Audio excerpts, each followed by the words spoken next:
Halo semuanya, kembali lagi dengan saya Auli Aziz Purba dari kelas SMA Fakultas Kehutanan ISTIPER Yogyakarta. Jadi di video kali ini aku bakal jelasin gelombang elektromagnetik pada penginderaan jauh atau remote sensing.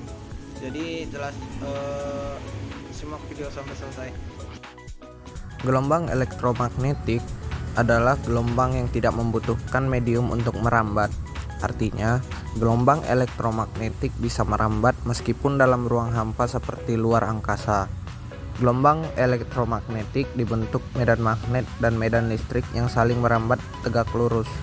Sumber penghasil gelombang elektromagnetik berbeda-beda. Beberapa diantaranya dihasilkan oleh nuklir atau atomik yang di dalamnya memuat fisika kuantum. Spektrum gelombang elektromagnetik. Yang pertama itu ada gelombang radio. Gelombang radio merupakan spektrum gelombang elektromagnetik yang memiliki panjang gelombang terbesar dan frekuensi terkecil. Gelombang ini dihasilkan oleh elektron pada kawat penghantar. Elektron tersebut nantinya akan menghasilkan arus bolak-balik pada kawat.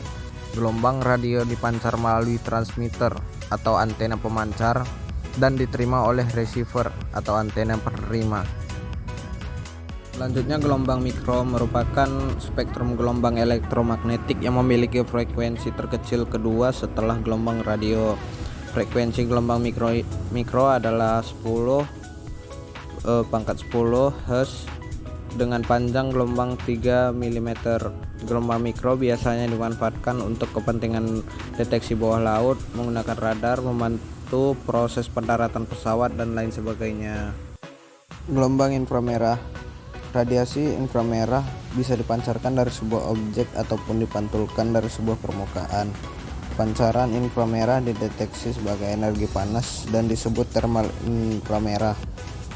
Energi yang dipantulkan hampir sama dengan energi sinar nampak yang disebut dengan inframerah IR atau near IR karena posisinya pada spektrum elektromagnetik berada di dekat sinar nampak.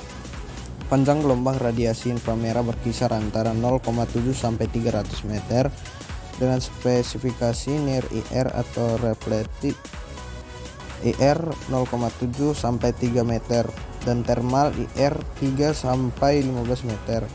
Untuk aplikasi PJ untuk lingkungan hidup menggunakan citra Landsat, reflected IR pada band 4 near IR, band 5 7 mid IR, dan thermal IR pada band 6 merupakan karakteristik utama untuk interpretasi citra.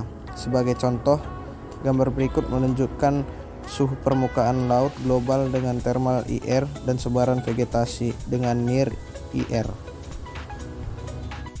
Selanjutnya, sinar ultraviolet. Sinar ultraviolet atau biasa disingkat sinar UV merupakan spektrum gelombang elektromagnetik yang memiliki frekuensi 10 pangkat 15 sampai 10 pangkat 16 Hz. Panjang gelombang sinar UV adalah 10 sampai 100 mm. Sinar UV dihasilkan oleh radiasi sinar matahari. Lalu ada sinar X. Sinar X merupakan spektrum gelombang elektromagnetik dengan frekuensi atau energi terbesar kedua setelah sinar gamma. Frekuensi sinar X berada di kisaran 10 pangkat 16 sampai 10 pangkat 20 Hz. Sinar ini ditemukan oleh Wilhelm Röntgen. Itulah mengapa sinar X juga biasa disebut sinar Röntgen. Sinar X dihasilkan oleh aktivitas elektron berkecepatan tinggi yang menumbuk logam. Tumbukan antara elektron dan logam disertai pelepasan energi dalam bentuk radiasi sinar X. Oleh karena energinya sangat besar, tak heran jika sinar X mampu menembus logam dan tulang manusia. Yang terakhir, sinar gamma. Sinar gamma merupakan spektrum gelombang elektromagnetik dengan energi tertinggi.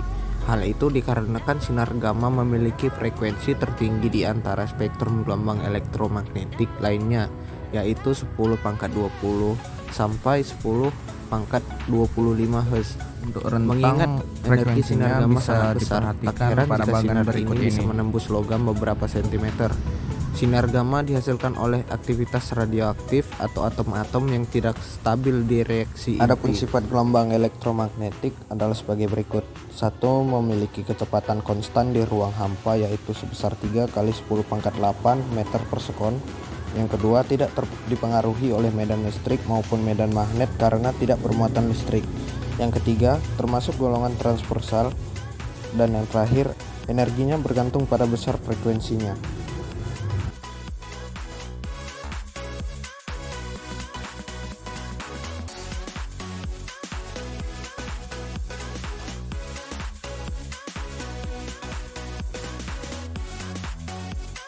Mungkin hanya itu untuk video kali ini. Mohon maaf jika ada kesalahan dan terima kasih telah menyaksikan.